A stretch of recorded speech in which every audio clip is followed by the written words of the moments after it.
What's up, everybody? How y'all doing today? Welcome to another episode of a Stoked podcast, creative talk with creative people. I am writer, artist, creator, most opinionated man in comics to this day. Still, nobody's taking the belt. That's okay. It'll never happen. I am Javon Stokes.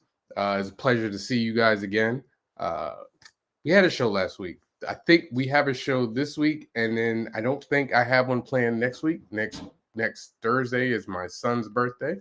And just gonna not have a show that day and chill and spend time with the little boy, even though he goes to bed around this time anyway, so whatever. But it's a pleasure to do this again, be here again. I don't have any con to announce that I'm gonna be at this weekend.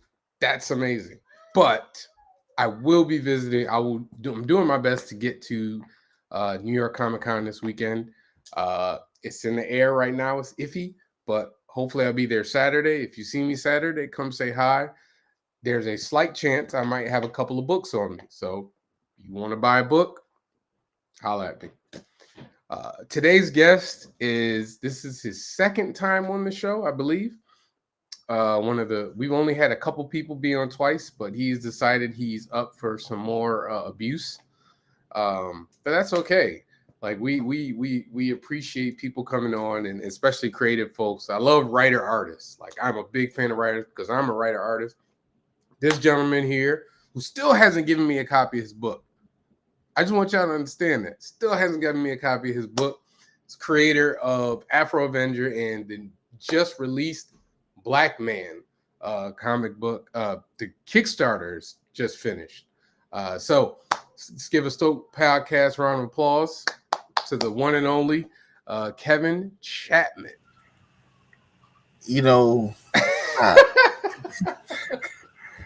I remember my first time on this show. The intro was immaculate. You just threw my joint together this time. Listen, that's man, okay. I'm gonna be honest with you. I've been throwing a lot of them together. I have been busier. I am in the hustle part of my career right now. I have some things coming up. Some of y'all done heard about it through the grapevine. Other stuff I've announced one. I just started putting the stuff together for the other. So the time it takes for me to like sit and craft glowing intros that's gone, man. I see, brother. Okay, you get your little late night show, you get your little fame. You know what I mean? You don't care about your guests. It's not even fame, bro. I'm busy, man. This is listen. You ever heard the saying like, what is it? It was like, don't complain about how much you want on your plate. At one point, you asked for this. That's where I'm at right now. Okay. That's where I'm at. Okay. So I ain't gonna complain. I'm busy. I'm be real with you, and we'll start talking. But I have struggled to even put together guests for this show. Like it's getting to the point where the show is taking a hit, and like I gotta like in 1 week I gotta scramble and put stuff together. I need an assistant. That's what I need. But we might get there. But welcome again. It's always a pleasure to have you on the show. Thank you for having me, man. It's good to be back on the Stoked podcast when there's one Stoke here, but we'll take it. We always stoked. No matter how many Stokes is on it. It's always stoked. Appreciate it, brother. And congratulations on the successful Kickstarter. Thank you. These things are not easy to do. No. By any stretch of the imagination. Even the ones that look easy. Hold on. What's up, buddy? Okay, all right. Daddy's on the show. I'll talk to you. Listen, you get all next Thursday to talk to me. All right. Get all next Thursday. On a Friday. Let me schedule on a Friday around 2:30. I'm gonna write you in on the schedule, son. Oh man. Oh man. See, this is why we never get to the interview. That's not true. Actually, I take that back. We actually did a little interview last time.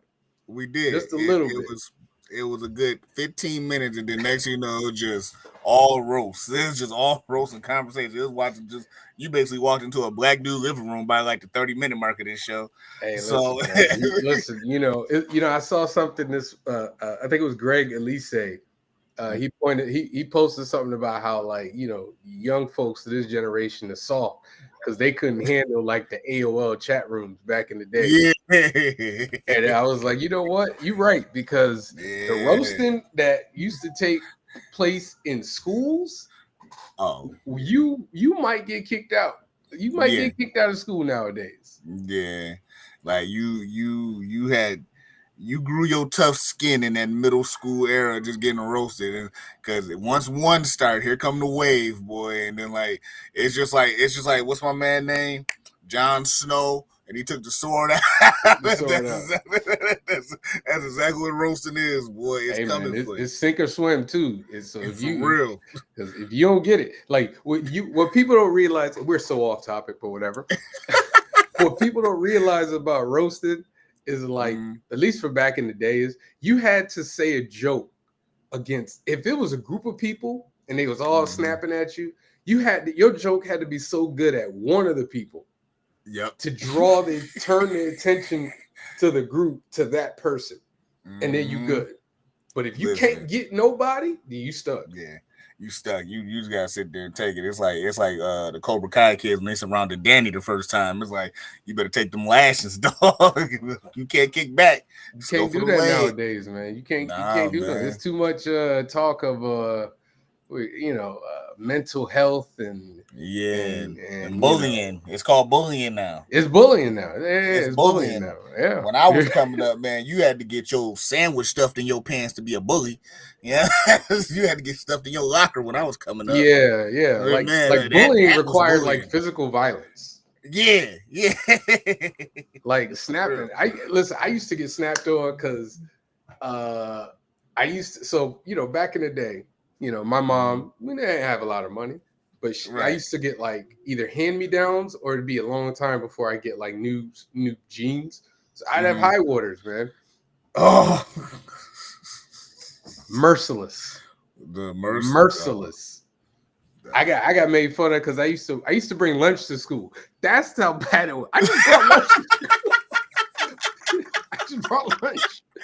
I had a lunch bag. I literally had a lunch bag. It ain't had nothing but a peanut butter and jelly sandwich in it. It was a Chicago Bulls lunch bag.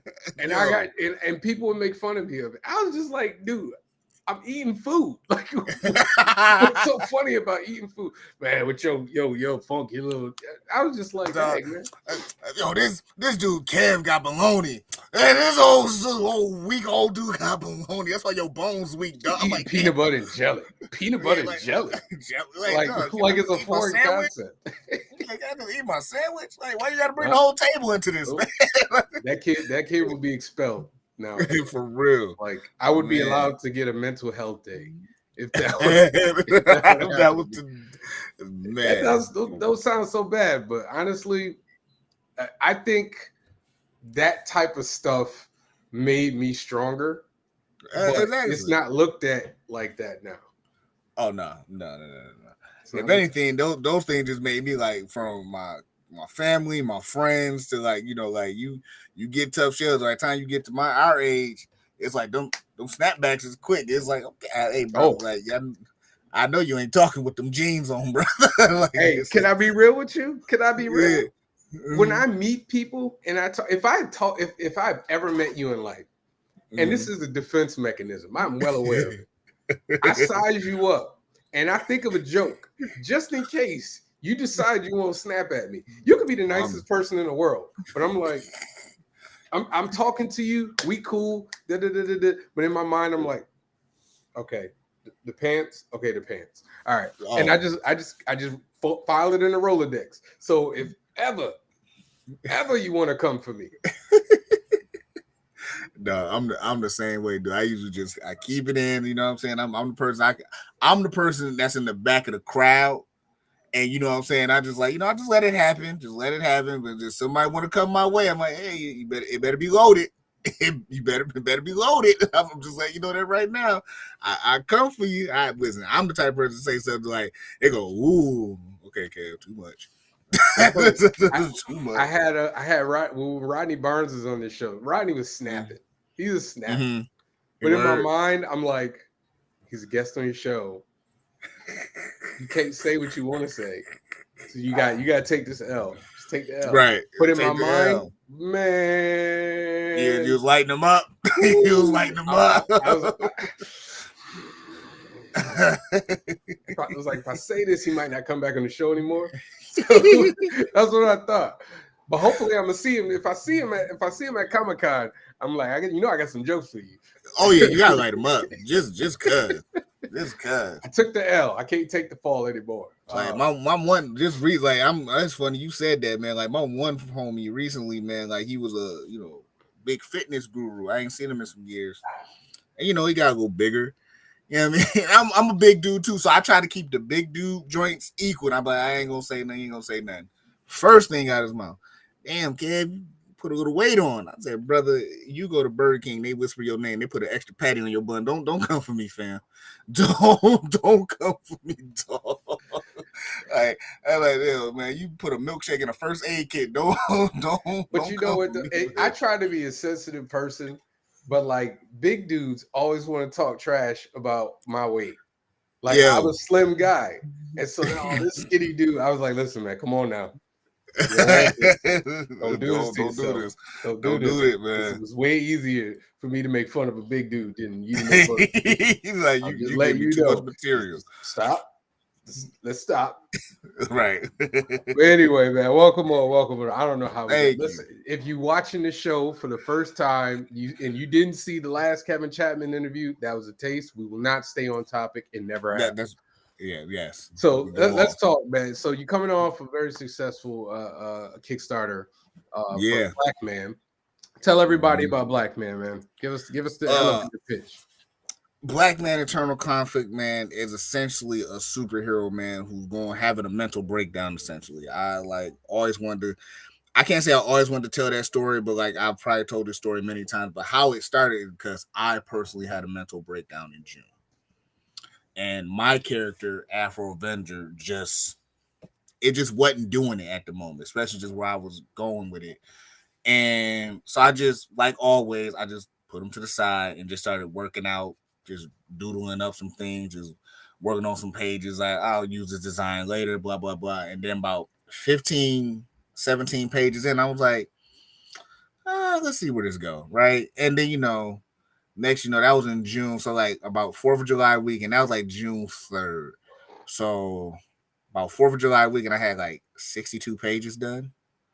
Wow. Just working it out, just drawing, just trying to like, exercise it out because like I said, just like Afro Avengers wasn't doing it for me. And it just helped me. It got me through along with my fiance. She gets a lot of the credit also. But it just got me through. So I did a Kickstarter before, it failed.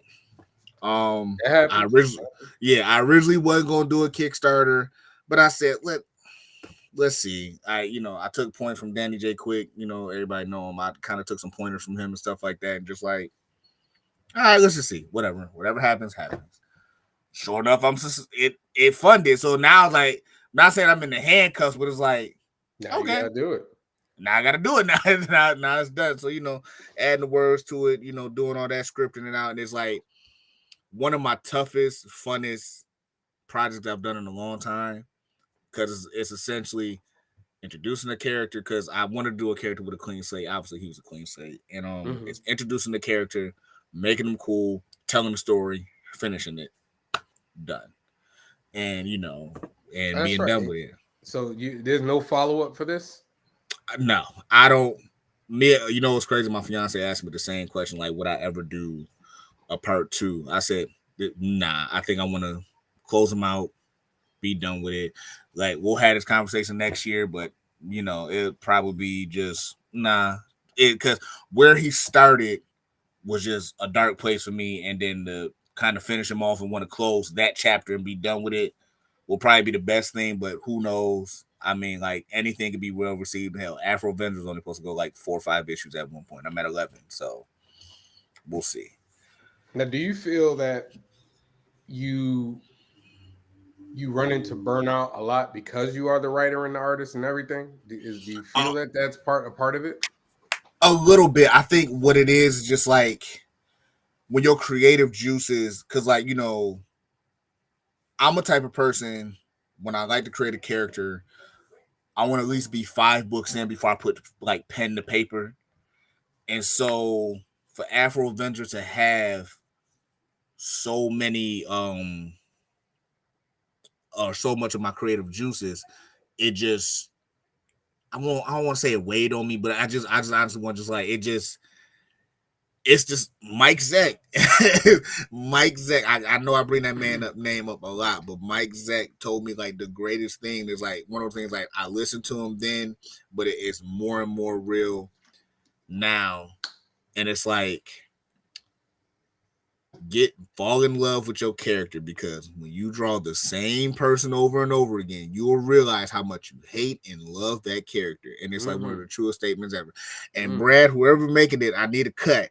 Who up here just making Afro? Like, you think I didn't see that comment, Brad? See, Brad, you lucky you got all the books in a shirt, Brad, Hey, boy, because I listen, called you Brad is independently wealthy, and he tried to start like that. No man that's got a medium paying job, you know, does that many Kickstarters, and Fam. like, hey, no man. So Listen, Brad front, Brad is Tony Stark, and Brad, he ain't telling the truth. too much already. It better. It better. You know what? It better look good. That's all I'm gonna say, Brad. It better look good. It better look clean. That's all I'm gonna say. But I But get yeah, it like though. I yeah. understand. I understand. You know, especially you and I are both writer artists. We do the Mm-hmm. majority of our work, Right. and you know, like I tell people all the time, I don't generally go back and reread my books because by Right. the time I'm done with that book, I'm so friggin' tired of it. I've Mm-hmm. seen it 100,000 times Right. because you know you draw it, then you ink it, then you do the flats, then you color it, then you Mm-hmm. letter it, like, and then you have to like edit it as you're going. You're so tired of it. Right. So I totally get burnout. We've had this discussion before. Like I had burnout with Heat, no pun intended. Mm-hmm. Right. I was like, I want to do something else, and you know, Strong came out of that. Um, Mm-hmm. and you know, if it wasn't for you know a Todd McFarlane documentary where he was essentially saying the same thing, I Mm-hmm. probably wouldn't. I'd probably be doing like 14 other things. But you know, one for me, I realized I had to pace myself. Mm-hmm. You know, like I'm doing like Heat number 3 right now, but I'm also writing and drawing and doing design work. So I'm doing other things in the middle of it so that I Right. don't burn out on Heat. Yeah. So I don't like, all right, man, I'm so freaking tired of this character. Right. Yeah. And I think that was for I think right now Black Man is the middle ground for me where it's like I don't hate Afro Avenger because I think I felt that a lot before my mental breakdown was like I hate this dude so bad now because it's because I've been it's there. it's like and I think it's just like for me it's like I set a goal for myself and it's just like man like because I always hear the story you probably hear it too where it's like you have the indie creators or the indie people that come out with something and then they'll come out one or two and then be gone. Yep. You never see them. So it's like I find myself like, oh, you ain't gonna never hear that about me. Like, so it's like but now I put myself in this box of just like, man, I'm gonna be burning myself the oil dry like all the time. But it's like now I find myself I don't post a lot no more, but like now I just do little doodles and stuff just to kind of like break it up some and like I got so many designs and characters and I see knockoffs and him. I see him all funnies the and time, man. yeah, it's just like it's one of those things just like now there's a medium ground for Afro where he can breathe, I can breathe, and I don't feel like I'm handcuffed to a brick of just, you know, stuck to this guy. And it's like, because my fiance, she asked me like a great question. She said, who would you rather strike lightning and be hot, Afro or Black Man? I said, it's got to be Afro because Black Man is just I hate to say he the replacement guy right now until that's done, because once it's done. Like I Right. hate to say it, it's tough. It's like asking if Batman and Robin were separate entities. You know for a fact nobody wants Robin to strike lightning. You want Batman to strike lightning. It's Right. the same Right. thing. That's exactly what I kind of want to do. So that's why hopefully I think it's messed up, and I'm still grateful though. As much as I wanted the Kickstarter to be funded, I said, "Don't, Lord, I want to be famous, not with him." Not not with him. This ain't the Kickstarter I want to wake up to day 28, $40,000 been donated to him. It's like, not come on, man. Why? Like, Why? I'm just curious. because Why? I think it's just because like I don't. It's it helped me and it served its purpose versus Afro Avenger been with me through the mud, through the he black Batman. I get it. Through the high, like, oh, okay, oh, he poor. Like, I through all that turmoil, just like, crawling from little old Beasley issue 1 to like just throwing 20 pages together, thinking, hey, I did it. I finally made a comic book. Yay. Selling out 50, anticipation for issue 2, fan base growing by issue 3. Like the growth with Afro, there's no growth with Black Man. It's just, for me, it's a character that helped me get through the darkest point of my life. We here. We almost at the finish line. Let's close it up. Now, if Black Man would have did what because I just put it on my Twitter with Sean G. Murphy's Zorro just did. Oh man, listen. Yeah. That's absurd, man. That's absurd, dude. It's tough. absurd. It really is absurd what he was able to do. I am so jealous.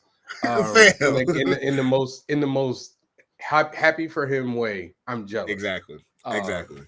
But I understand. I do understand that. I like part of me, because Heat was my first real indie book, and I've done more issues of Heat. Like I want Heat to hit. Like I want it to be right. But on the flip side of it, since I've done Strong, I've done shows where I've sold out of Strong and still had copies of Heat. And what I'm realizing, and it really, and I've said this, I've told this story before, but for those that haven't watched the show, I tell these stories multiple times because it's always somebody's first. It's your show. Tell it again, Javon. You're right. When I had the conversation with Dennis Cohen, and he was like, dude, you need to be finding other people to draw these books. Because you create, if you find somebody to do Heat, you can go do something else. And then Heat, and you can still write Heat, and you can sign every copy of Heat that you get as your character. Same thing with Strong. Same thing with, yada, yada, yada. And it just it helped me come to realization that it doesn't matter which one hits. Right. Like, because I look at it like the Robert Kirkman thing. Like, I wouldn't be surprised if Robert wanted Invincible to hit, but Walking Dead hit. Yeah. But Walking Dead would allow him to be able to make Invincible hit. Oh, fair point. So, if somebody came to me and was like, we want to do Strong as a movie, bet. Right. And I'll do, and I'm sure everybody's always looking for the next big thing or whatever. So, maybe he can get a chance to blow up off the shine of Strong. And in the end, it's your creation. It doesn't matter. I never looked at it that way. And I think I guess in the short term answer, if it in the back end can do, like you said, with Robert Kirkman, Walking Dead, different Invincible, if Black Man was to do that for Afro Avenger, I would be perfectly fine with that. I think my biggest thing would just be man, Afro got to strike lightning, man. That's like putting a car together. Afro Avenger for me is like putting a car together, right? And you got the engine finally going just to run out of gas. That's what I don't want to happen. Yeah, but don't look at it like that. Right. And I still love them.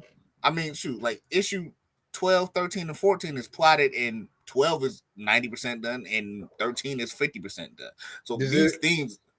Do you ever feel like maybe you should get another artist to do it, and then you can go do something else? Every time, it's crazy.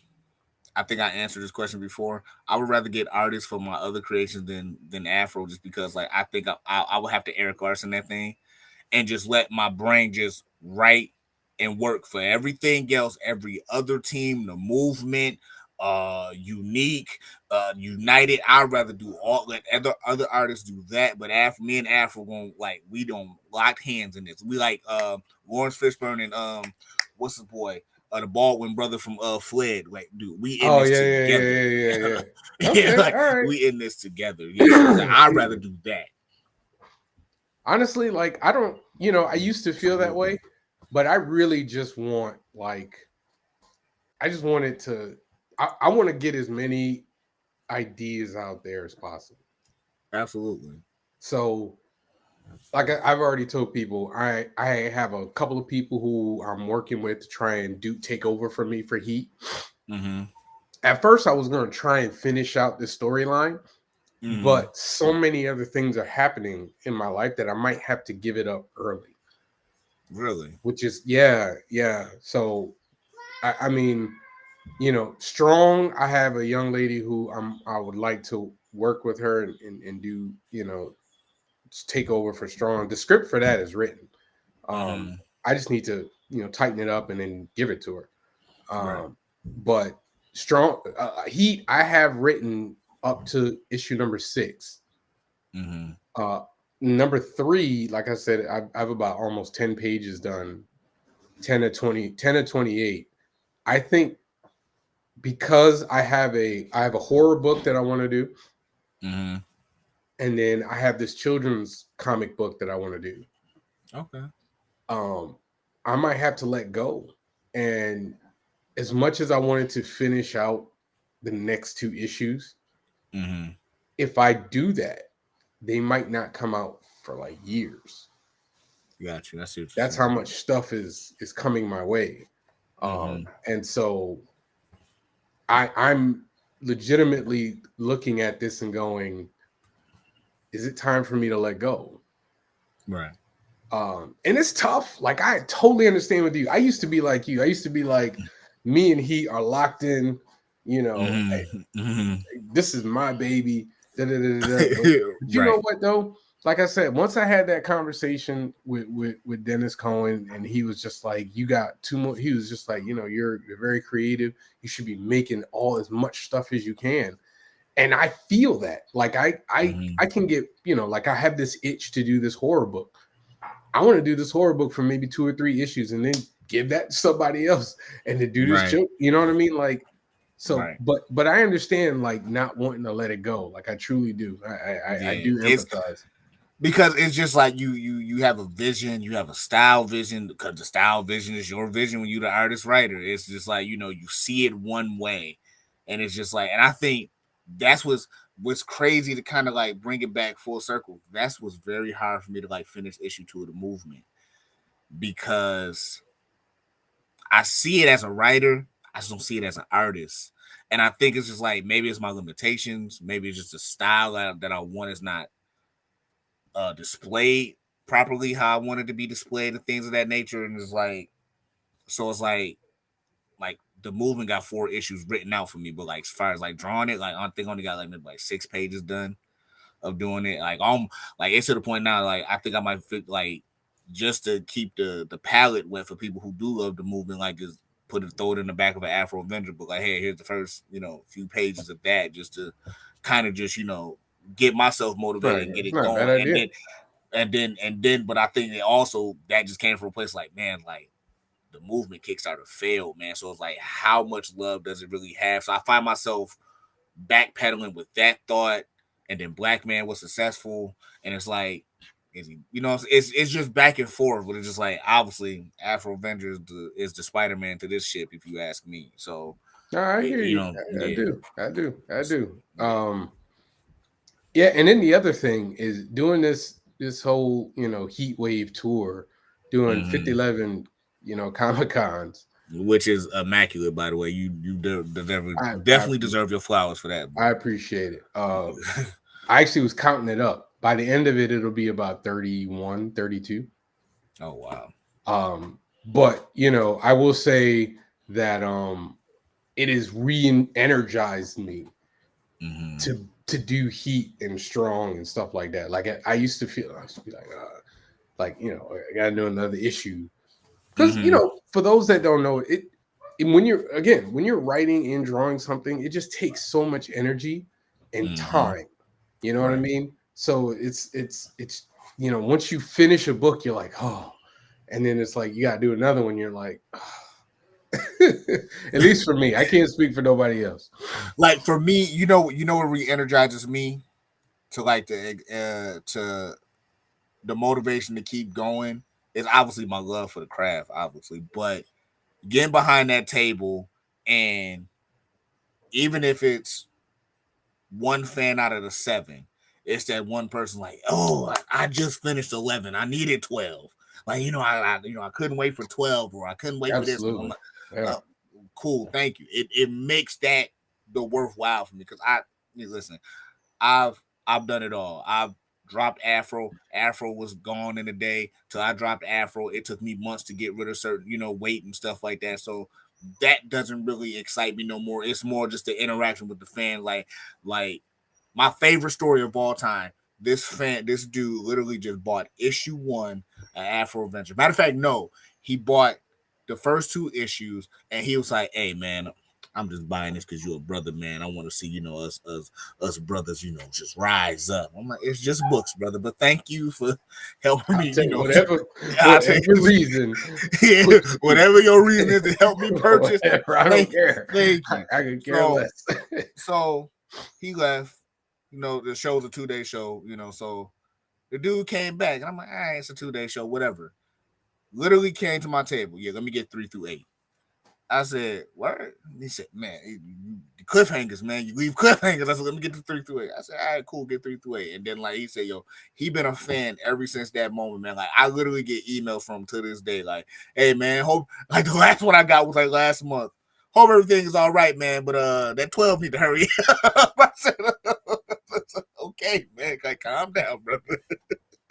But yeah, like so those interactions is what keeps me going and motivated to like continue Afro. That know that Afro has a fan base from you know here to Europe. I literally just shipped 2 sets of issues 1 through 10 to Europe in July. So for that to happen That's alone amazing, is man. That's is amazing. the gap. Yeah, is the lightning rod that I need for me for especially for Afro. So Yeah, definitely that fan involvement, that fan, like the immediacy of it is mm-hmm. definitely something that keeps me. I love like, one of my favorite feelings is when when somebody like I told you, you see the people when they walk by, they're like, Yeah, right. they're like, and like I've had people like walk and they'll just like stand there like this, Mm-hmm. like their Mm-hmm. body is is like that way, but their head is like this, like they're just Right. you know, and then they'll come over. They don't always buy, but that that like I'm trying to see what you're about, and Mm-hmm. I like your artwork. At the very least, I like your artwork because there are days Right. where I'm like, I'm telling you, people don't know my imposter syndrome is can be serious some days. Uh, Really? yeah. I've spoken about that before, but there Mm-hmm. are days where I'm just like, do y'all like this? Oh Because yeah. sometimes it's not coming out the way I see it in my head, and so I Mm-hmm. get frustrated. And so Yeah. like I'll see a page, like I'll do a page, and I'll be like, I don't know if I like this page, but I got to keep moving. I got to keep moving. And then Mm-hmm. people will be like, "Oh, I love this page," and I'm just like, "Really? Okay, all right." Right. Like so, it's not like something that stays around all the time, Mm-hmm. but every now and again, it's like maybe I didn't sleep right, or you know didn't get enough to eat, or they got that I'm Right. hangry or whatever. But whatever it is, Like I get the imposter syndrome. Like nobody's buying my book because they like it. They only buying Right. it because they're just being nice to me or something like Right. that. Like it'll last for maybe like 10 minutes, and then Yeah. I'll like shake it off and then keep going. You call it the imposter syndrome. I call it the rapper syndrome. You ever hear the story, or just musicians? You ever hear the story about an artist and that number one hit was a song they didn't like on the album anyway, or they didn't want it on the album, or they just didn't, like it didn't feel for the album, stuff like, and that's their biggest song ever. That's how I am about Afro Avenger issue 7, yo. It's like, and a lot of it because it's all action. I like telling story. I like doing the setup and Right, stuff right. like that. So for it to be kind of all action and then kind of end on another cliffhanger, I was kind of like, I didn't, because my filler book, I hate filler books, but issue 6 was essentially a filler book for me. So to get to 7, and it's like, I feel like, did I just do 2 back-to-back filler books? And then, but everybody loves 7. It's like everybody loves the action of 7. Everybody loves the ending. Everybody loves like the art. And I'm like, word? Okay. Like, okay, cool, Listen, great. I have a 2-page spread, and so what I've been doing lately, or what I've been doing, is I've been trying to one up myself. Mm-hmm. I So do it like all the time. my first book, my first Heat book had a 2-page spread in the beginning, and then I did my graphic novel right after the 3-issue miniseries. I did a graphic novel, and then I was like, I gotta one up it. I gotta do bigger. So I did Mm-hmm. 2-page spreads, Mm-hmm. and then the new Heat #1 came out, and I was like, I gotta do bigger. I gotta do bigger. So I did another 2-page spread, and like I'm trying to push myself. But the first 2-page spread, every time I look at it, all I see are the flaws. All I see are the Yeah. flaws. Yeah. Or I think of like, man, I could have did this. I should have did that. But then like, I always bring my original artwork. Most of the time I bring my original artworks to cons, and people flip through it and they're like, I love this. This is so nice. And I'll be like, really? Really? All right. Okay. All right. If you like it. But it's because we're surrounded by so many amazing artists. Exactly. And I look at their work and I'm like, Dog. mother.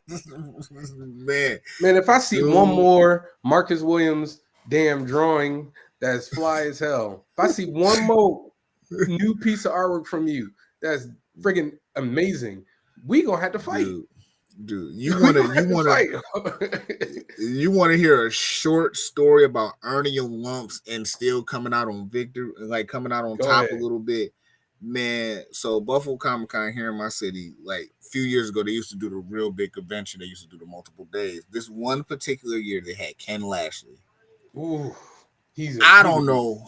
I don't know who set these tables up, because they had like basically like the famous people essentially like along one wall, and they had Artist Alley along another one. My table, it's like no further than like you sitting across from a dinner table essentially, was directly across from Ken Lashley, and like for a good 2 hours, I got nothing but backs just surrounded by Ken Lashley's table, man. And it's like, I will never forget this one guy. And just to set the scene up, I just sold like Afro Avenger. This is like issue 5 or 6 at the time. I just sold Afro Avenger issue 5 to this young lady. Said, thank you for buying the book, blah, blah, blah, blah, blah. Dog, I kid you not, right? I don't I don't know if she just saw something on a table that he drew. Dude, my book dropped to the ground, and she was sitting at the Ken Lashley's table for like 45 minutes, cleaning his table up, walked away, and then came back for my book she dropped on the ground. Dog. Did she buy your book? Yeah, she bought it. Oh, okay. But it was just something like she didn't even care if she dropped it. It's like she was like, to me, you remember Toy Story when like Woody was having them dreams that he had Buzz, and like, I don't want to play with you no more. That's exactly how I felt my book dropped on that floor that day, dog. And then she came back and was like, oh, like girl, I see you running back for the book, man. You're like, it was like crushing, but I still made out good that day. That's why I say I took my lunch, but I still kind of made out good. as far as profit wise go, but it was just like, man, them first 2 hours was like just like Tyson punching a wall, man. It was bad, man. I It was so had bad. a con. I'm not gonna say I don't want to put names out there. I had a con this year where I was next to an incredible artist. Not gonna call him out. He knows who he is, and he's a great person. Right. We talked that's the worst.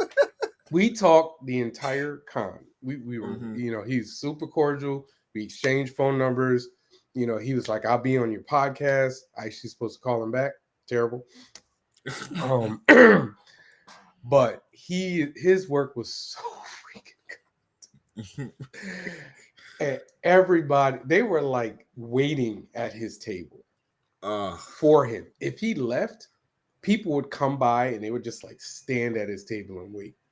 And I would just be like, "Hey man, why y'all waiting? Y'all want to come look at this?" And they'd be like, "Okay, all right," And so, I get frustrated, but at the same time, those are like humbling experiences for me. Exactly. Because then there are those days where like I'm next to somebody who maybe is just starting out. Right. And, people are coming to my table. So at least, I get like those reality checks, like, you ain't nothing yet. You know what I'm saying? So you ain't the big fish. Right. You ain't a big fish yet. You still got some ways to go. But it motivates me though. It motivates me. One of my closest friends, man, closest like artist people that I've known and met, a mentor, Nigel Carrington, man. I remember them early days, especially like me and Nigel used to have tables near each other, man. And like Nigel had a whole setup at the cage with his books and stuff like that, got the turnaround and stuff, got his art. And Nigel was one of them artists who's like, man, like your pen got to be sharp to kind of like challenge him or go against him, man. I just remember, man, Nigel was selling these books like crack. I'm sorry to say that on this show. He was moving these joints like it was pure product. And I'm just sitting there, I'm just like,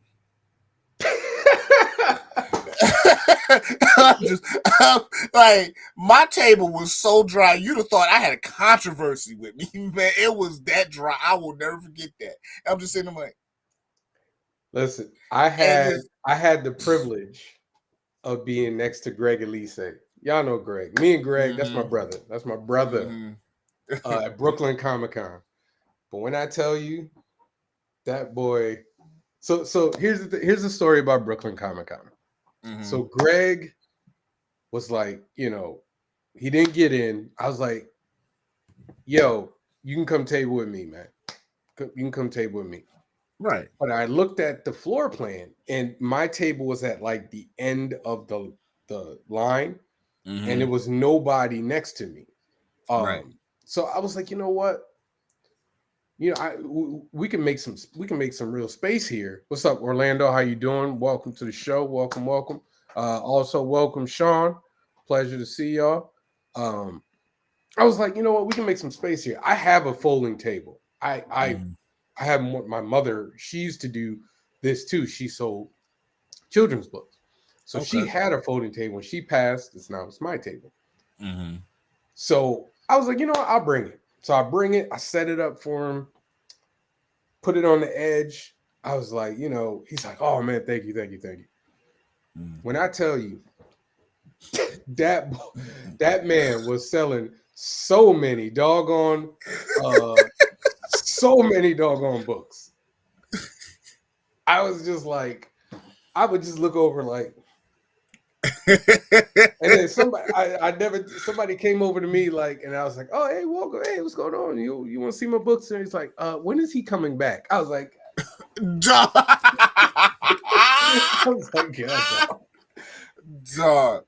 But you know what though? Listen, I'm always happy for people's success. No, I'm definitely no. There's no but. Just the way it came after that. I'm always happy for people's success. But it is just like it's to me. It's always like okay, that's the level where I got to get to. Like I got to get to that level.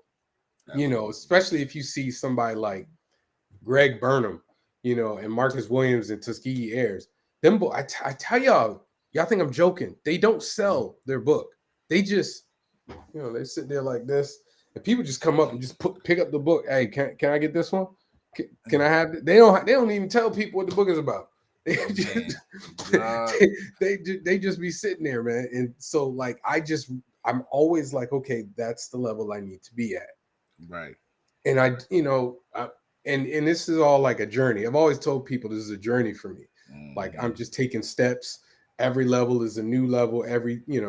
So, like I've done enough cons now that like, people who bought my book early in their year now come back and they're like, oh, hey, let me get that. Let me get that. Right. And too many people, in my opinion, look at what we do and when they're trying to do it. Like if you're trying to get in the industry, we don't mean to, but we are all hopeful. And we're hopeful that the thing we'll do is going to be a smash, like immediately. And then when it's not a smash immediately, then it's like, what am I doing wrong? Right. And I used to think that. I used to be like, well, maybe I'm doing something wrong in marketing and everything. But the more people I met, I'm trying to, hey, listen, man, that's why I'm here. Well, that's what we're here to talk about it. But the more people I met in the industry, the more I learned that there are levels to this. Yeah. And you have to complete one level before you make the next level. Mm-hmm. You know what I mean? Yeah. Like very few people, their first book they put out hits. Greg Burnham, he talks about all the time how long they were doing Tuskegee Airs before it like hit. Mm-hmm. And so once I started looking at it as, okay, I'm here now.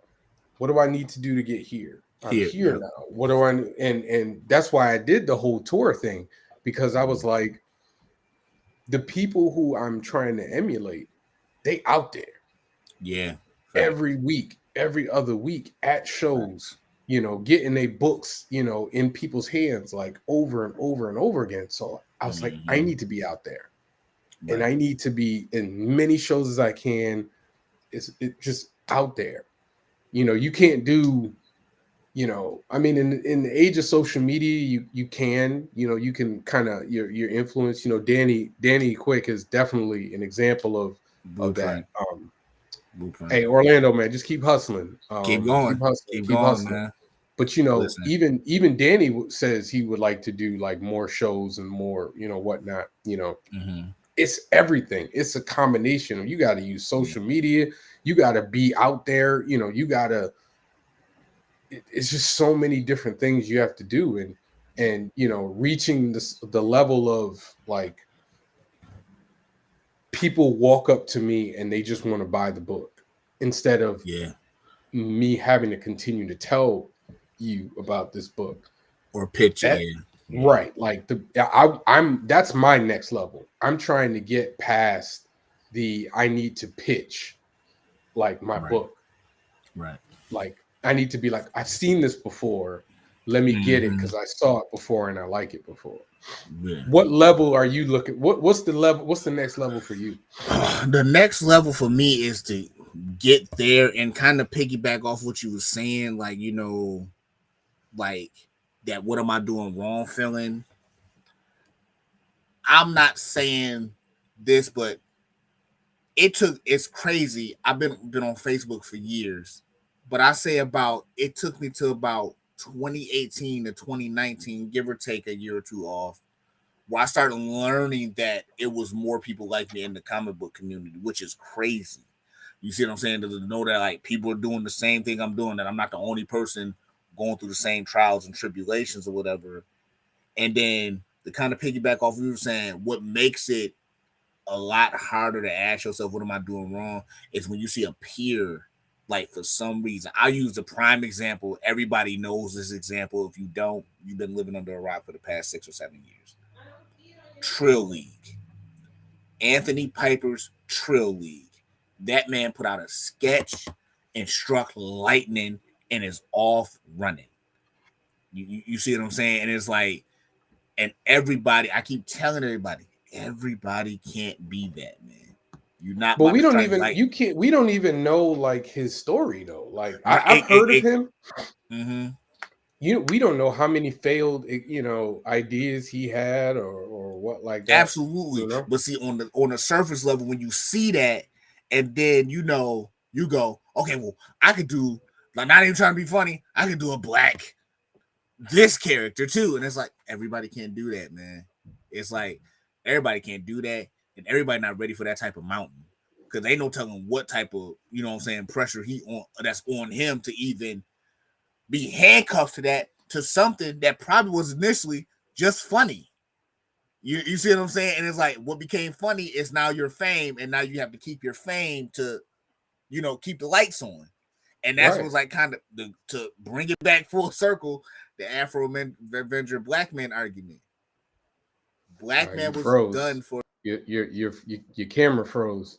I can hear you though, so you can keep talking. It's not a flattering freeze. And due to Afro Avenger. There you go. There you go. So, but to get to a certain level, I want to get to the level where it's like people are buying my books, is coming up to me and appreciate me and just know like, hey, I've seen this guy before. I've seen, I'm coming to buy your books again, and coming to collect and be a fan and that nature.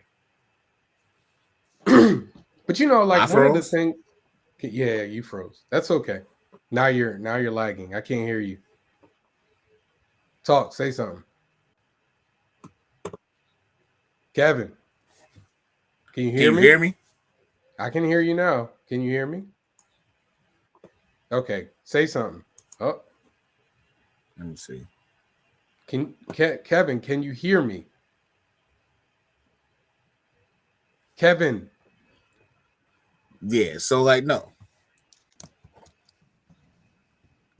Oh, so Can you you hear me? breakdancing? Yeah, that must be my internet. Can you hear me? That must be my internet. You breakdancing? Kevin, can you hear me? Can you hear now. me? Everybody, can y'all hear me? All right. So what I'm gonna do is I'm gonna get off the stream. I don't know if y'all can hear me, but I'm gonna get off the stream and we're gonna keep going. We're gonna come back on. Yeah, Jay, you can hear me? Okay, cool. So it's Kevin. We can't hear you, man. So Kevin is frozen.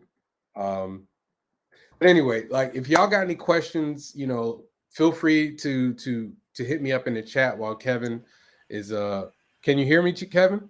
Yeah, I can hear you now. Okay, cool. Perfect. Here we Perfect. go. There we go. But for the record, that was Keith's internet. That was what? What did you say? I said that was the internet, man. It was messing up. Go ahead, say what you about to say. I was just gonna say, but yeah, it's levels. It's also under having a genuine, like a good perspective on everything. Understand. Like one of the things I have had to learn is that somebody else's time, just because it's somebody else's time, doesn't mean that my time isn't coming. That's a great that for real. And then also, whatever moves you make might not bear fruit until later. One of the a good example I can have is somebody I saw at a con early in the year. Like early in the year. It was in Massachusetts. Somebody saw me at a con. They saw me. They didn't come to my table. They like walked by my table. They didn't buy my book. But this past con I did another con in Boston a couple weeks ago. They were like, "Oh, I saw you at that con. I didn't get your book." And I'm like, "Oh, you're gonna get it?" And I was like, yeah. I like the artwork. I just didn't. I was gonna come back, but I didn't. And so they ended up buying the book then. So, it's one of those things where it's, it's a cliche, but the work you put in is what you get out. True. And then sometimes you got to look at whatever it is you're doing and be like, maybe it's not hitting because the idea is not good. Yeah. That's a tough thing. That's a tough conversation to have. with yourself is to be like, maybe I need to do something different. Because if I wasn't selling like if Heat wasn't selling anything, like if I was at a con and I wasn't selling nothing, I probably would have left Heat in the dirt a while ago. But it hit, when I did Strong, if Strong wasn't hitting, I would have probably been like, let me try something else. And you just have to watch people's dollars. You know what I mean? Like, it's a business, man. Yeah, absolutely. I think I'm the same way. Like Afro Venture, kind of like the fan base that I was able to grow with Afro Venture. Actually, is what kept me coming back, and like there's just the followers that tell me this is dope, or I want to learn more and stuff like that. Whatever the case may be, it's just like it keeps me going. Cause I'm the same way. Cause like, boy, if you ever, I'm gonna send you a copy with your whatchamacallit, man. When you look at this issue 1, you gonna ask yourself like, yeah, Kev must have loved this character, because boy, how did it get out the gate? Because what I tell you, it was just hey, together it's a comic, saddle stitching, like, yeah, like, I tell you, it was just like one of those, man. But like my growth is my journey. Like my growth is my journey with the character, with my art style, with my technique, and just being able to fall in love with that character, and hopefully sooner or later branch out to the other ideas that I post on Facebook on the daily. What I mean? From War Dogs to the movement to Unique to all of that. Like, it's just, hopefully something else is gonna catch the flame that I'm putting out with Afro Vendor. Right now it is currently Black Men Internal Conflict. And I'm gonna ride that out till the wheels fall off and sell that last book and be done with it. Hey, listen, man, I understand. I get it. I get it. I truly get it. Trust me. These things, we put so much of ourselves into them that, sometimes you just want to be like, yeah. Like the sandwich is made, time to bite it, time to finish it, and go about my day. It's that's where I'm at with it. It's like, hopefully, I don't see him again.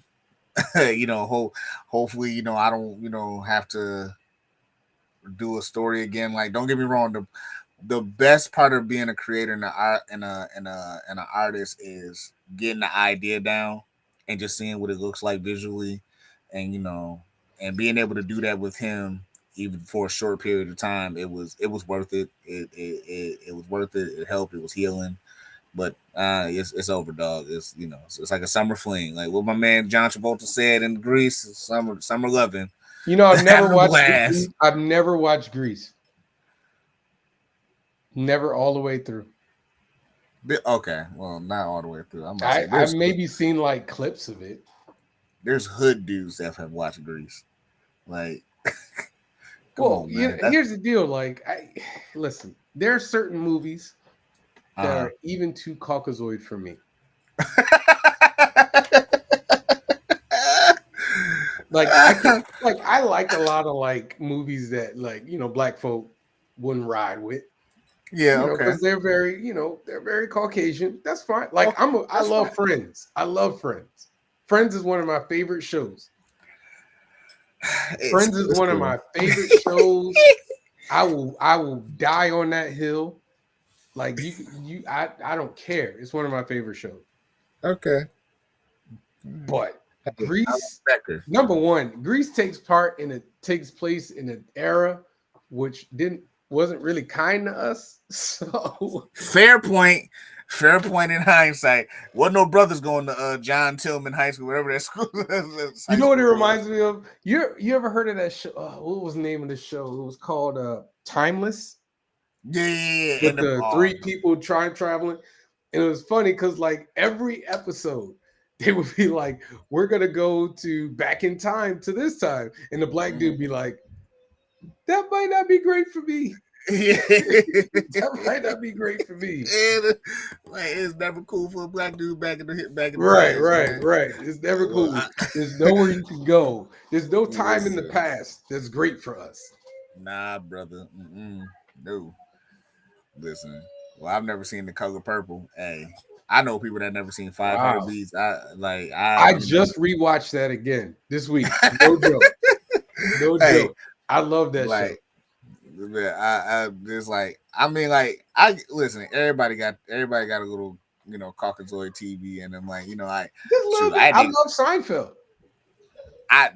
that's what I can't do. I cannot do Seinfeld is Seinfeld. hilarious. I do not. I'm gonna tell you which one. I'm gonna tell you which one. I know I'm probably gonna get stabbed in the eye on this one too. Oh boy, I do here we not go. I do not get the point of The Office.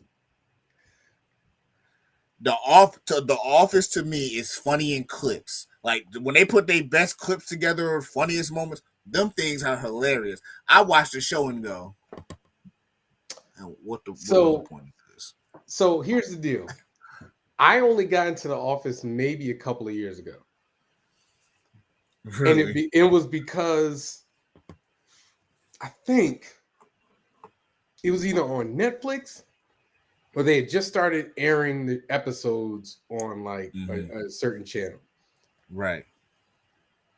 I don't like Steve Carell's character. Mm-hmm. I hate Steve Carell's character. He's not funny to me. Right. And I think maybe if I watched it when it had come out, I probably would be a little okay with the racial humor. Yeah, because true. I don't have a problem with there every now and again you see like a white character that's racist that's kind of funny, but it just didn't hit for me. But like you said, the clips of them, there's certain episodes that are so freaking funny to me. And I actually like the show when Carell was off of it because I felt like everybody else got funnier.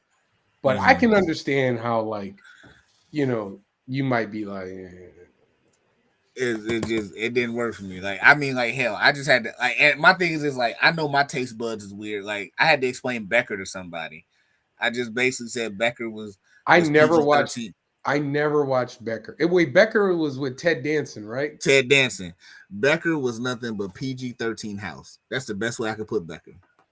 You know what's funny? I never watched an episode of it, but like I would always see clips of it because I would watch something that came on after it. After it. Becker was the type of show, right? I never knew when it came on, when it was in its peak or whatever you want to call it. But Becker was the type of show that for some reason was always on after church. Like after Sunday service on Fox or something like that for me. Like that's how I always see after church for you is different after church for me. I go to church on Saturday. I go to church on Saturday, so I understand that. I'll give you a show that you probably have never watched. Okay. You might not have even heard about. Okay. News Radio. I've heard of the show. News Radio is one of the absolute funniest shows I've ever watched. News Radio. I wish, because it's got Phil Hartman in it. Okay, fair. It's got Dave Foley in it. Okay.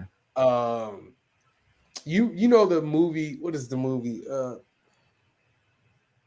The movie about the people in the office. It's a movie about an office. It's like it's not The Office, but it's like an office job or something.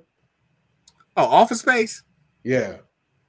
So the weird guy in Office Space is in it. Oh yeah. Because not to cut you off, I think is that the clip that been floating around my timeline where he tried to like want to marry the girl and they be having it like it's a negotiation or something like that. Yes. Like two kids. How did that work for you? No, don't think so. And like, yes. That's News Radio. Yeah. Like, I actually found that clip funny, but I've heard of News Radio before. Like, so News Radio. I found out that Amazon Prime was playing it really last year when I got COVID last year. And I was like, I found it and I was like, okay, this is a good time to have COVID. Bruh, I rewatched like I think it's like 3 good seasons and then Phil Hartman died. Yeah. And then it kind of fell off. After that. But there's so many it's very absurd. it's absurdist comedy. Like, Got you.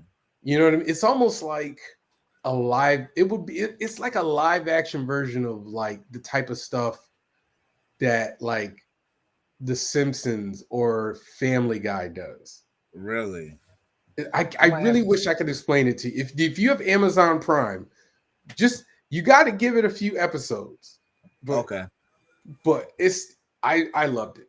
I'm trying to think of another show that I'll give you another movie. I'm gonna give you a movie. Okay. Have you ever watched That Thing You Do? Of course. That is, I love that movie. The greatest scene in I'm pulling a Danny Quick. The greatest scene, top 5 in history. Oh is boy. I quit. I quit. I quit. I quit. I quit. I quit. I quit. Hey, tell you what. That joint is hilarious. It's funny because I talk to so many, like I'll talk to black folk and I'll be like, yeah, man, I watched, That Thing You Do. And they be like when we did top 5 fictional songs, movie songs, like songs that are in a movie that aren't real, but are real in the movie. Yeah. And I did That Thing You Do. And Danny and Morgan looked at me like I was crazy. They were just like, what? Like, I have no idea what you're talking about. Because the most black people, that's a fever dream. Like, for the last couple days, obviously I Googled it, but for like the last couple days to a few weeks, I know for a fact, people was looking like I was having like bugs crawling out my eyes. There was a cartoon on MTV about this teenager with an alien living in his head, I think. And it's like, fam, I was trying to figure it out. Like, granted, I don't remember what it was, but I know what you're talking about. Yeah, I had the power of Google. It's called The Head or something like that. But I was like, trying to figure out for the longest. And people looking at me like, what? I know about Dario or Eon Flux. Somebody brought up Eon Flux to me. And it's like, fam, there was literally a cartoon on MTV about the dude. He had an alien living in his head. I don't know if he was on Adventures or what. It was weird. And it's like, that was like a fever dream. But yeah, I'll give you a cartoon that I talk to people about and they look at me like I'm crazy. What? You remember Turbo Team? Of course, the most horrific transformation in cartoon history. Like that man mouth turns into the radiator. that man, yo, when he gets hot, listen, for anybody who doesn't know what Turbo Teen is, the man was driving his car and of course he crashed into like a toxic waste factory or something. No. It was like a scientific thing, and then it got hit with lasers or something. Yeah, and he was able to transform into his car when he got overheated. Fam, if you want to be horrified, look up Turbo Teen transformation. It's the most horrific thing put to cartoon. And Rambo and RoboCop was a cartoon, so that should tell you something. And but you know what though? I love the hell out of that cartoon. Like I used to pretend I'd be like do my hands like. I used to love that show. Y'all learning a lot about me tonight. That's all right. When he does the, you know what I'm talking about. Listen, I'm about to throw people a curveball.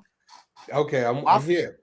My fiance didn't believe me, so I had to put it on YouTube, and she was so confused by my amazement to me.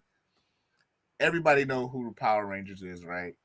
Yeah. Power Rangers. If you don't, Power Rangers is a show that a company took footage from a Japanese show, added American actors to it, meshed it together, made billions of dollars.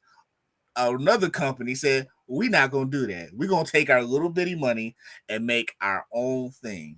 Go by. That own thing, bullshit you not, was the tattooed teenage alien fighters from Beverly. No, I've heard of that. I've heard of that. I know, I've heard of that. Dog. I've heard of that. It is the most cheesiest. Oh, yeah. Hilarious.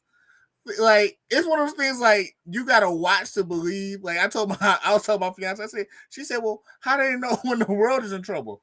Oh, the alien gave them tattoos, and when it's in trouble, the tattoos glow. Dog, you'd have thought I was trying to sell cocaine to somebody. So she was looking at me like I was crazy. Dude, I remember there was the show with the guys who had so it was a couple of shows. What was the cartoon with the guys had like the holograms on their chest? Oh yeah, Visionaries. So there's that one, and then there's one with like, is it Dino Riders? Oh, yeah. Where they But put they was in Cadillacs, right? They was like giant dinosaurs in Cadillacs. No, it was like people putting armor on dinosaurs. Yeah, I could have sworn it was. You gotta understand, man. In my day, when I was that age, I used to just get up on Saturday mornings. Like, see, again, I'm talking about something that if you're not of a certain age, you have no idea what I'm talking about. So if you weren't born until 1995, you don't know what I'm talking about right now. All right? So this is old man Javon talking right now. That's fine. Okay. We okay here. Because back in the day, the only time you were getting cartoons on TV was Saturday mornings on Saturday mornings, and then Nickelodeon came around and they Thunder the Barbarian. Yeah. But it was like Saturday mornings, and then they expanded it to Sundays. I remember that. Yep. They used to do like cartoons on Saturday and Sunday because it wasn't Sundays in the beginning. Yep. I remember then they started doing them both. So I would legit wake up, and it was early too. This was this is how crazy you had to catch it by 7 a.m. just to start catching the time slides. No, so not even. It was like 6:30. I remember getting up at like 6:30. I remember getting up. I was born in '86. You know, showing my age. See, I remember getting up. I remember getting up for Hammerman. Oh man, I was already up, dude. I was already up, dude. Hammerman with them talking shoes. Cartoon. Yeah, it's talking shoes. I remember getting up for Kid and Play. I remember getting up for. I think Creepy Crawlers had a cartoon when it was superheroes. Yep. Toxic Crusader. I had the toys. I absolutely had the toys. The Beetlejuice had a cartoon. Beetlejuice. Absolutely. Come on, Beetlejuice. Man. I used to do Captain N and the it was a Captain N and then the N verse or the N Force or something. Yeah, something like that. And then it was Mario Brothers. It was like a See, I'm gonna go back even further. I remember waking up and it was like it was the Captain America and something else. What was it? It was Captain America and Iron Man. They had a cartoon. When they were doing the Steel comic books, right? When they was like the Steel? No, they were like they were literally like animated pages of the comics. Of the comics. Yeah. Yeah. Like they were stills. Stills. Yeah. Yeah. Tony Stark, he's the man. I remember the original, not the original Ghostbusters. Real Ghostbusters or the original Ghostbusters? Was it the real The original Ghostbusters is the one with the ape. Oh yeah. That's why the cartoon was called The Real Ghostbusters. Yeah, and it used to make me mad every time it came on because I was like, I don't want this. Like, don't give me the knockoff. Like, I want the real deal. I might have to Google this. Go ahead. There's this cartoon I used to wake up to. And as a kid, I used to enjoy it, but as a grown black man, oh boy, what? This was so bad. Everybody know the Jetsons. It was this cartoon of like black futuristic kids lived in like a shack, and they had like this jive talking spaceship called Rickety Rocket. It was called Rickety. Google Rickety Rocket, and dog, you gonna see you the ain't most never said a word. Rickety Rocket? What? What? The most big-lipped shit. I have seen this before. It was poor in the future. And then every time he blast off, it'd be some old Scatman Carruthers talking ass shit. Like, Rickety Rocket. I remember that.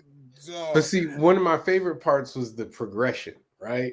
Because like because like when you're a kid, you don't care about like teenager stuff. But like Saved by the Bell was on, so like right around the time I hit when Saved by the I cared, then it was like Saved by the Bell, Then it was like Right. cartoons would go up until like 10, 11, and then it was Mhm. like Saved by the Bell, and Yeah. then California Dreams, and then City Guys, and then it will always end with NBA Hang Time. It will always end with NBA Hang Time. By the time I started getting older, man, it was like cartoons would be over by 12. You talking about Saturday, going into Sunday, And or then am I confused with Sunday? Sunday had like when they started doing Sunday, they had Wish Kid, Yeah, I remember Wish Kid. Pirates of Dark Water, Of the Dark Water or something like that. I right? remember that. I remember Conan was on there. Was that. Yeah. on. That's when they did Savage Dragon. Savage Oh Dragon and yeah. Wildcats used to come on Sundays. Let's roar, cats. Terrible, man. That thing was terrible. Hey, every time you listen, when I see something like Savage Dragon and Wildcats, I go to YouTube every once in a while and find like the little promotional thing they put together for Youngblood. I'm like, I'm so glad y'all didn't get, You know what get though? on there. Listen, I bet you, Eric liked that check. I bet you he was quite fond of that check. I have not had Eric Larson on my show. I have spoken to him on Facebook alone. That's it. But I'm pretty sure he liked that check. He did not have a problem with that check. And then, man, like, I remember The Mask was a cartoon. Ace Ventura was a cartoon. Yep. I remember that. Dumb and Dumber was a cartoon. I never watched Dumb and Dumber though. I think those were once those shows were on. It was like I was aging out of because I had hit a point because I think it was around the time when I first started going to church on Saturday. Like that was almost the end of my Saturday morning cartoon. Because like then I was like, okay, I gotta get up and I gotta go to church, and you know. And then when I was going to church, and the people that go to my church know what I'm talking about. When you go to church in the morning, you don't come home until like midnight, 1 o'clock. Because I would literally be Sabbath school, church. We go to somebody's house for dinner, or we stay at the church for dinner. Then we have the afternoon service. AY was what they call it. And then you have recreation. So they would rent out a gym and let people play basketball or play games or whatever. So by the time there were Saturdays where I would have to bring a change of clothes with me because I was not coming home until like midnight, 1 o'clock. Man, like people do not like. I wish I could explain to people why that was fine with us. I mean, because you know, at that time, there's no social media, so you got to talk to each other. So you know, we talk to each other. You know, nobody's on their cell phones. You know, we all of us are the same age. We all hanging out. So it's just it was a different time. It's a different time. I don't even think people really do that much anymore. People go home now a lot more for church. But then, so like I started watching I started watching cartoons on Sunday, but then I started to bleed in because then I used to do this thing called like Pathfinders, which if you don't know is like Boys Girls Club for Seventh-day Adventists. Right. Which means I'm up at 9 o'clock and I ain't home until, because then I would have to stay after and do other things. So I ain't home till like 2:30, 3 o'clock. So that was the end of all that cartoon watching, and then by that time, you know, Cartoon Network and Nickelodeon kind of like swooped in. That's why I got into my Hanna-Barbera bag with the Cartoon Network. That was like my thing, because like by time I say like 95 was like peak all that Wild and Crazy Kids, Legend of the Hidden Temple. I missed all that. Yeah, that was for me. As far as that goes, was like, man, like I think still to this day, one of the most obscure and funny cartoons that I don't remember vaguely, but I remember I used to watch as a kid a lot, was Hyperman. Wait, what is the name of it? Hyperman. Hyperman. That sounds familiar. Exactly. His name was Hyperman, and To Was this that day, Cartoon Network or Nickelodeon? it was like ABC at the time when ABC was trying to tackle the whole cartoon joint. Matter of fact, it was around the time after BTS and Superman got like piping hot. Like it was Hyperman? Hyperman. HYP? What does he look like? I think he like red, like a big H on his chest. And white hair? Yeah. I had this. I absolutely had this. I have not thought about this in ages. Yeah, he got a big red suit with like yellow boots, like a blue Now H on I his tell chest. you, when I started going to my other favorite time for cartoons was peak Nickelodeon, like at mornings and Oh yeah, afternoons. yeah, Like when, yeah. like, you know, and you never saw them unless you were home from sick from school. Yep. So like Gummy Bears, Yes. Fraggle Rock, Yes. Muppet Babies. Yes. Actually, Baby. Muppet Babies was a Saturday morning cartoon too, though. Muppet Snorks. Snorks. Yeah. So like Chipmunks. Yeah. and I never saw them unless because like when I got sick as a kid, I used to go to my grandmother's house. Okay. And I would stay at my grandmother's house because my mom had to work, and you know. You ain't never watched the Sick Day King? What is that? You ain't never watched the Sick Day King? You ain't never watched Bob Barker? Oh yeah. Oh yeah. Listen. Sick Day King, Price is Right, baby. Oh yeah, absolutely. Yeah. No, me and Bob Barker are old friends. Wheel of Fortune, Jeopardy, all that. Yeah. Listen, but like you know, I didn't. When I was growing up, I didn't have cable. Right. We didn't get cable. Man, we didn't get cable for years. Like we just didn't have cable until like I was like a teenager. Like my grandfather was a TV head, so it was like mine too. I remember this is gonna show you like how I was raised and like just how kids today is soft. So what? I said it. I remember. No, there. It's okay. I remember. It's a safe space. I remember the first time we got cable, and I remember we first got HBO for the first time, and it was that long intro over the city and stuff like that into the feature presentation. And my 6-year-old mind was exploded when the first thing I saw in there, and they let me watch, was RoboCop. For anybody who knows what RoboCop is, no 6-year-old kid should be watching RoboCop. And I watched it. I don't care. Honestly, Beetlejuice is traumatizing. Like, I don't think people quite understand. What movie did I watch that? Like, I used to get traumatized by freaking I'm a trump you with two. I'm a trump you with two. People were scared of Chucky and Candyman and Freddy the Krueger when I was a kid. I was terrified, petrified of that troll from Ernest Scared Stupid.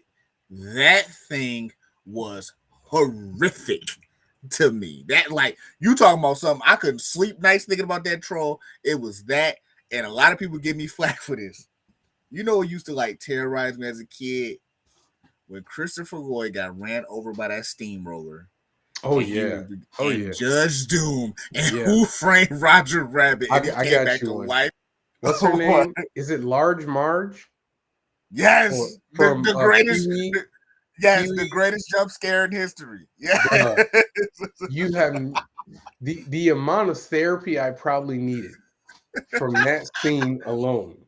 It's substantial. Dog. It's substantial. Like she literally, like, to this day, man. Every time, like, I've watched that movie, and I have to prepare myself for it because you get to get clenched up. It's like I remember one time it was so bad for me. I tried to time it so I wouldn't get scared, and still got scared. I'm like, I had to come right here. I'm a little. Oh shit, man! Listen, let me tell you, when we did get cable though, that was like a beautiful day to me, man. Because I promise you, we didn't get cable for a while, like a while. Okay, it was like 16, 17, 18 years old. We got cable. Then I was just, oh my God, there's a whole world here. Like I had, I'd go to my grandmother's house and they had cable, but Right. like, you can't just, you know, take over the remote. But Nah, fam. I nah, remember for I me, it was like my like once we got cable and we got like it wasn't even HBO. Like my fondest memories, and again, y'all learn about me today. It's okay. Um, my fondest memories is before I really made friends as a 7A Adventist. Mhm. I came home, at night. Like, I really Mhm. wasn't doing all that yet. All that, no, I wasn't doing it. So me and my mom, and this was actually when we were, like we would have like movie nights, and we would do Mhm. like we, and it's crazy when I think about it now. We used to watch Mhm. Tales from the Crypt together. That's a classic, man. We used to That's watch Tales from the Crypt, and we would uh, watch Tales from the Crypt together. There was this thing that used to come on. It was called Rising Sun, something Sun. It was these two Asian brothers who these two Asian brothers. One was a cop and one was like a drug dealer or something. I know what you're talking What is the about. name of the son? I can't But I it, it can't I but can't it was think to like save my part life. of I know what you're this. talking It was part of this like it was like two shows, and like you never knew about. which show was gonna come on. Like it was we used to spend a lot of time like watching movies. So like when we got cable, then it was like, all Uh-huh. right, we watch, and it just baffles my mind. I used to watch Tales from the Crypt with my mom, like it was nothing. Listen, dog, like Like of as a all the kid, shows to watch. as a Oh, kid. but like Fridays though, before Mhm. it was obviously Family Matters, Oh yeah. Dinosaurs, Perfect Strangers, Step by Step, Oh, see, yeah, you was watching the good Full joints. House. You was watching the good joints. Oh man, listen. I got bought like Family Matters was for me. I know, but by time I got up to Family Matters, I think they moved to Thursdays. 'Cause I think it was like Family Matters, the Cosbys, and something else. They wasn't on the same channel, but it was like Oh, on different channel. But it was on Thursday. It was like because I I think don't Boy remember Meets that. World and Family Matters used to come on the same joint, and it was something else. I can't remember for the life of me, man. But yeah, no, I haven't tested you in forever, Javon. All right, I'm here. I haven't tested you in forever. You said you used to be thirsty for anything superhero movies back in the day because as you young people who are, blessed to have you have great, some bad, whatever you want to call it. You have superhero movies at your palette. For people like me and Javon, we took what we could get. Darkman, Mantis, Black Scorpion for some of y'all who stayed up watching Showtime. Like so, Javon, I'm listening. have you ever heard of the movie Faust, Love of the Damned? Oh yeah, I know what that is. I used to read the book. I used to read the comic. As a kid, I saw it as a movie first. I just like, oh, this is just a cool knockoff superhero movie Spawn. As an adult, I found out it was a comic. I'm like, oh, okay. I knew about the comic. Yeah, I know about Faust. Come on, listen, man. Okay. You gotta wake up a little earlier than that. I'm Hey, telling I you, I listen. was thirsty, I, man. I knew I couldn't stump you when you told me you knew what Dark Avenger was. No, I knew You that one. knew, Yeah, yeah. yeah. When you, I'm I telling you, said, I said, if it was like remotely superhero esque, I was mm, watching it. yeah. Generation X, I watched that. I watched Generation Uh, X too. what else? Dark Man, not Dark Man, Nightman. Nightman, I watched Nightman too. Jazz player by day, Jazz Player by Day. That was awful, superhero dude. by. The Cape. Remember the Oh, Cape? I remember the I Cape, watched the but Cape. I watched that. see, That was and you know it's terrible. crazy. The Cape was ahead of his time, and just two or three good more writers from making that show work. And some better special effects. Facts, absolutely. No, I That's was I was listen, man. I was thirsty, dude. Like that when people, I'm telling you, when people complain about the MCU nowadays, I'm like, mhm. you clearly were born in 2000. Like y'all wasn't there when Punisher was sitting in the sewer ass naked. You know what I mean? No, you weren't. You weren't. You weren't sitting there with Captain America with the rubber ears on his mask, man, with the plastic Forget the rubber ears when he had the helmet. when he had the helmet. Y'all wasn't there for Condor Man. Thought you was gonna get something doper than that, man. Greatest Nope, American hero. Yeah, y'all y'all wasn't weren't there here for for that. that. Nope, Y'all you wasn't don't here for understand. that, So man. that for me, I feel like it's just like I see. To me, there's quality now Mhm. that yeah, absolutely. doesn't exist. Um, there's just quality. And people complain about the movies now. I'm like, I don't think you know. Like, again, I've said this before and I'll say it again. People are searching for that end game feeling. And if it doesn't give you the end game feeling, it failed. Yeah. And not only that, we are spoiled. We're spoiled in the sense that the level of quality that we've gotten accustomed to it. And so we don't really, you don't really know what you're saying when you're saying, oh, like, I'll give you, Love and Thunder wasn't great. Yeah. But if Love and Thunder had came out like, if Love and Thunder came out in like 1995, it would have been considered the greatest comic book movie of all time. Of all time. The worst MCU movie would be considered one of the best comic book movies if it had come out in like 2001.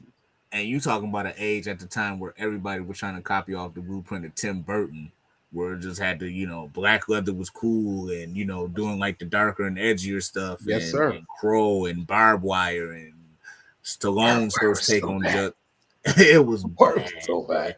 Hey, you talk about so that, like Judge Dredd, not good. Judge Dredd, Stallone's Dredd was not good at all, man. It's like, so yeah, trust me when we tell you, like, that's what I'm saying. Yeah. Like it's a limited view of movies, and like even people of our generation are like saying, "Well, this movie's not so great now," and I'm like, you were there for Spawn, you were there for Daredevil balancing on a doggone a thing in the middle of broad daylight.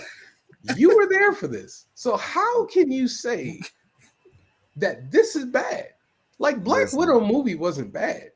It wasn't bad. It was not a bad movie. It was properly placed and properly timed. By the time it came out, it's like it's not saying we don't care, but it's like the problem is it should have come out before Infinity War. Exactly. If it had come out before Infinity War, it would be looked at fondly. Point well taken. It's like I said, I get annoyed talking to people about comic book movies because because I remember how bad they were. And none of the movies that have come out are as bad as the worst movies that it came out in the 90s and in the 80s. Y'all complaining about these superhero movies. Y'all wasn't there. A young kid like me, just enamored by anything with hero name and man at the end of it. Like, y'all wasn't there for me. Bro, I watched Hammerman. All right, y'all. I want y'all to understand this. I sat and watched Hammerman of my own free will. Javon got my queen on the board in the corner.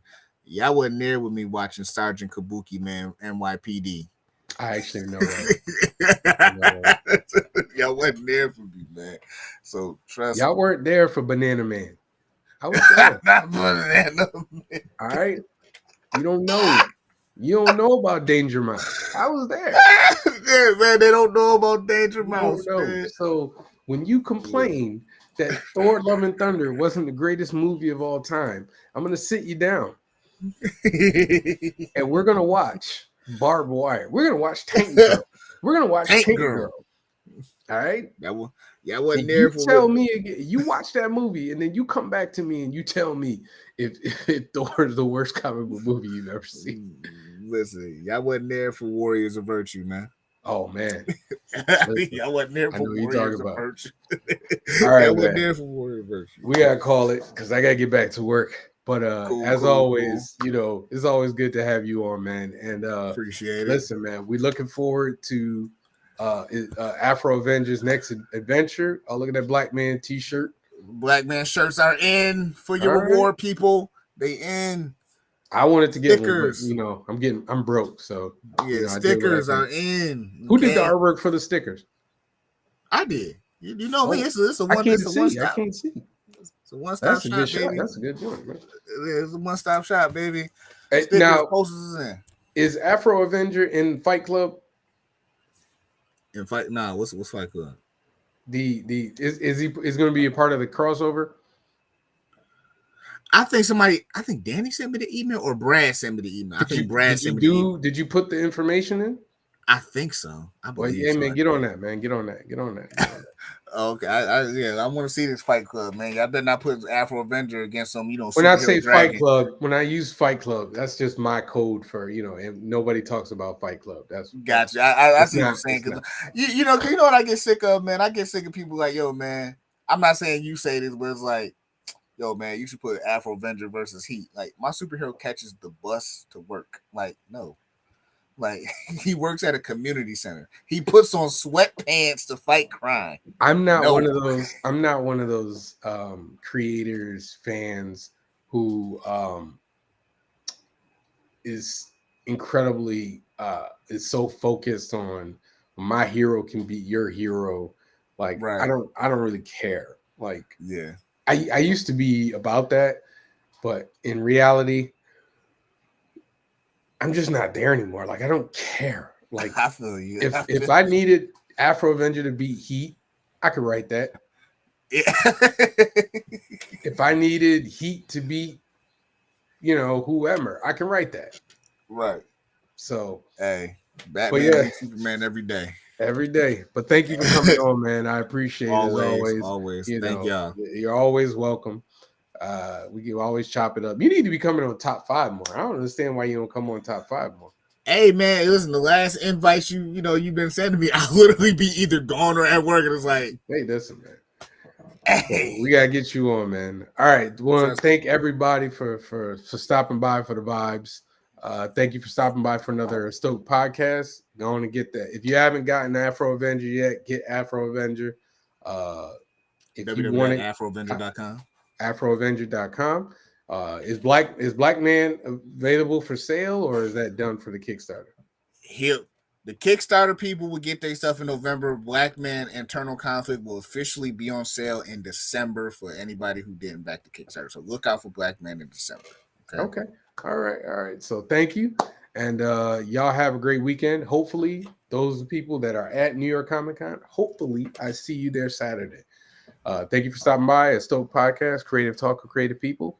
I'll see y'all next week. No, not next week. Not next week. Hey, you got to fit them into your schedule. I know.